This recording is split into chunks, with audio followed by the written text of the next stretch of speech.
حضرت حذیفہ بن یمان اگر جنازہ پڑھتے تو لوگ پڑھتے، وہ نہ پڑھتے تو لوگ جنازہ نہ پڑھتے۔ حضرت حذیفہ بن یمان کہتے ہیں جناب عمر فاروق کی خلافت کے آخری ایام تھے، کچھ دنوں کے بعد وہ شہید ہو گئے۔ فرماتے آدھی رات کا وقت تھا، میں گھر میں سویا تھا بڑا بے فکر، اچانک میرے دروازے پہ دستک ہوئی، میں گھبرا کے اٹھا، اتنی رات کو کون آیا؟ کہتے ہیں قربان جاؤں، دروازے پہ گیا تو امیر المومنین فاروق اعظم دروازے پہ۔ میں نے کہا عمر کوئی حکم تھا تو مجھے بلا لیتے۔ کہنے لگے میں نا امیر بن کے نہیں آیا، تیرا ویر بن کے آیا ہوں۔ امیر المومنین کی حیثیت سے سرکاری کام سے بلاتا تو وہاں بلاتا، مجھے ایک ذاتی کام پڑ گیا۔ کہتے ہیں میں نے عمر کو گھر کی اندر بلا کے چارپائی پہ بٹھایا، میں نے کہا حضور میں غریب آدمی، میں کیا آپ کے کام آ سکتا ہوں؟ تو کہتے ہیں انہوں نے نا مجھے ساتھ بٹھا لیا، پھر میرا ہاتھ پکڑ لیا، کہنے لگے تو عمر کو جانتا ہے؟ عمر جھوٹ نہیں بولتا۔ تو جانتا ہے؟ عمر وعدوں کا پکا ہے۔ کہا حضور جانتا ہوں۔ کہا میں اس وقت آیا ہوں جب دیکھ بھی کوئی نہیں رہا۔ حضرت حذیفہ بن یمان کہتے ہیں پریشان ہو گیا، حضور پہلیاں نہ بجھوائیں، مہربانی کر بتائیں کدھر آئے ہیں؟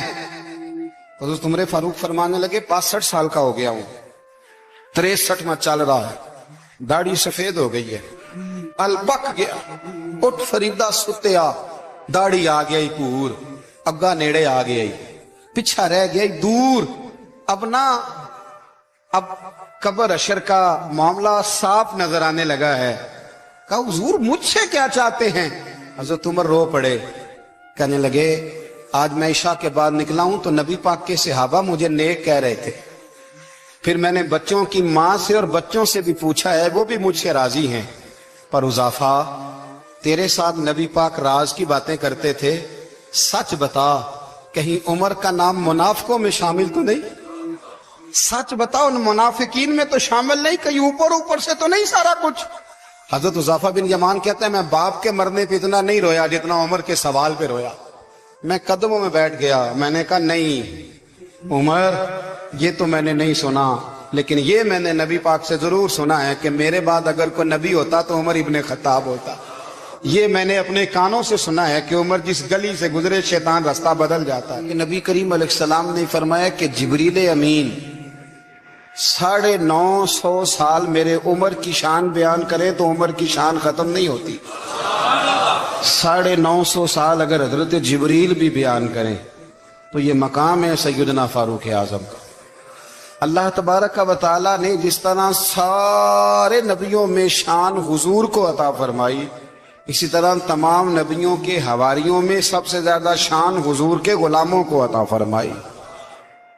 قرآن مجید میں اللہ کریم نے فرمایا یا ایھا الذین آمنوا قوا انفسکم واہلیکم نارا، فرمایا اے ایمان والو خود بھی جہنم کی آگ سے بچو اور اپنے گھر والوں کو بھی دوزخ کی آگ سے بچاؤ۔ حضرت عمر فاروق نے جب یہ آیت نازل ہوئی تو فوراً عرض کیا یا رسول اللہ صلی اللہ علیہ وسلم اس کا کیا مطلب ہے کہ خود بھی دوزخ کی آگ سے بچو اور اپنے گھر والوں کو بھی بچاؤ؟ تو نبی کریم علیہ السلام نے فرمایا عمر اس کا مطلب یہ ہے کہ جن چیزوں کا اللہ رسول تمہیں حکم دیتے ہیں تم اپنے گھر والوں کو ان چیزوں کا حکم دو، اور جن چیزوں سے اللہ رسول تمہیں منع کرتے ہیں تم اپنے گھر والوں کو بھی ان چیزوں سے منع کرو۔ حضرت عمر فاروق کی زندگی میں جو چیز آپ کو بہت زیادہ ملے گی نا وہ یہ ہے کہ آپ نے جتنا کڑا احتساب محاسبہ باہر والوں کا کیا ہے نا اس سے زیادہ بڑھ کے اپنا اور اپنے گھر والوں کا کیا ہے۔ یہ بڑا عجیب معاملہ ہے کہ ہم جتنے لوگ ہیں ہمارا معیار یہ ہے کہ سامنے والا غلط ہے اور میں ٹھیک، یعنی دوسرے کا بچہ گلی میں نظر آ جائے تو اس کی غلطیاں نکلنی شروع ہو جائیں گی، اور میرا بچہ سارا شہر گھوم آئے ایک ٹائر پہ موٹر سائیکل پہ تو ہم کہتے ہیں کہ ابھی بچہ ہے، انشاءاللہ سیانا ہو جائے گا۔ اگر ابا جی آج تک سیانے نہیں ہوئے جس کو سمجھا لیں تو پھر بیٹے کا سیانا ہونا تو ہو سکتا ہے کہ وہ 60-70 سال لگ ہی جائیں۔ گھر کے اندر جب تک توجہ نہیں ہوتی اور سب سے پہلے جب تک اپنی ذات پر توجہ نہیں ہوتی، میں کہا کرتا ہوں کہ باہر لیکچر چلتا ہے گھر میں عمل چلتا ہے، لیکچر باہر چلتا ہے گھر کے اندر عمل چلے گا۔ باہر تو آپ نے کہہ دیا نماز پڑھا کرو، ختم ہو گئی بات، لیکن گھر میں بچے نماز تب پڑھیں گے جب ان کے والد نماز پڑھیں گے۔ گھر میں کہہ دیا پردہ کرو، پر گھر میں بچیاں پردہ تب کریں گی جب ان کی اماں پردہ کرے گی، گھر کے اندر عمل چلتا ہے، باہر تو چلو بات بھی چل جاتی ہے۔ تو والد کا جب تک کردار بچے نہیں دیکھتے جب تک، اتنی دیر تک ان کا تبدیل ہونا ممکن نہیں ہوتا۔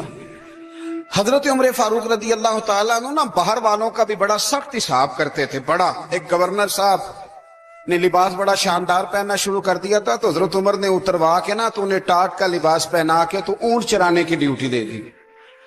اتنا سخت احتساب کرتے۔ کسائی کی دکان پر بھی 1-2 گھنٹے کھڑے ہوتے تھے۔ جو آدمی مسلسل 2 دن گوشت خریدتا تھا نا، فرماتے تھے اس کا ٹیکس بڑھا دو، لوگوں کو دال نہیں مل رہی اور یہ روز گوشت کھاتا ہے۔ حضرت فاروق اعظم اس کو جزیہ کہا جاتا تھا یا کچھ اور معاملات ہوتے تو بڑھا دیتے تھے۔ مسلسل جو 2 دن آدمی گوشت کھاتا تھا، فرماتے تھے مدینے میں غربت ہے، اگر یہ والا نظام تم کرو گے تو غریب لوگ کس کی طرف دیکھیں گے۔ لیکن اس سے زیادہ بڑھ کر جو ان کی زندگی کا معیار اور سٹیٹس تھا وہ یہ تھا کہ اپنے گھر کا خاص خیال رکھتے، خاص توجہ کرتے۔ ملک شام سے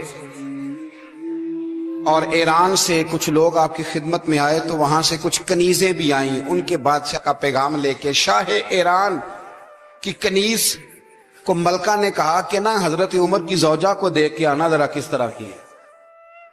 ہمارے ملک میں کیا کہتے ہیں، خاتون اول، باقی سارے دعوں میں خاتون اول، ذرا خاتون اول کو دیکھ کے آنا۔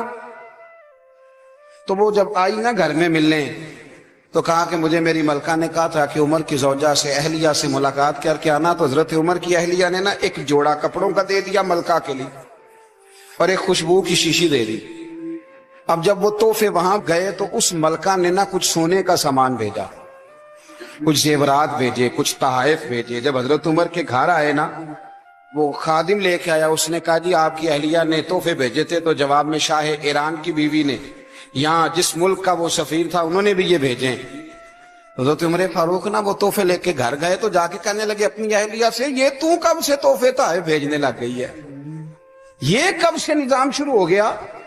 تو کہ حضور تحفہ دینا لینا تو ٹھیک ہے، سنت ہے، محبت بڑھتی ہے، تو یہ کوئی قباحت نہیں، اور میں نے اپنی ذاتی استعمال کے لیے جو چیزیں رکھی تھی وہ میں نے دی ہیں۔